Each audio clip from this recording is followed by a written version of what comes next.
ये भाई साहब की बात जरा गौर फरमाइएगा, कितनी प्यारी बात है, जिंदगी में सब कुछ होता है। जाएगा। पैसा ना हो तो हमारे अपने भी हमारा साथ छोड़ देते हैं और आकर तेरे सामने भौंकने लगा।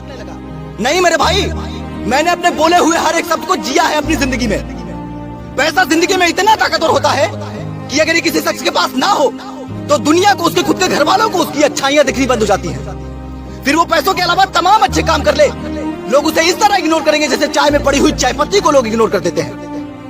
पैसा जिंदगी में इतना ताकतवर होता है कि आप महान हो, आपके पास महाज्ञान है, लेकिन अगर आप नाकामयाब हो, आपके पास पैसे नहीं है, तो आपके राय की, आपके मशवरे की कोई अहमियत नहीं है।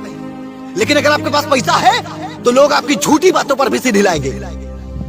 इस दुनिया का रूल ही यही है, यहाँ कमजोरों को दबाया और मजबूतों को समझाया जाता है।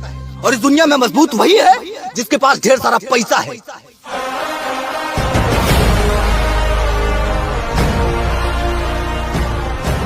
दम है वीडियो में, एक लाइक तो बनता है यार।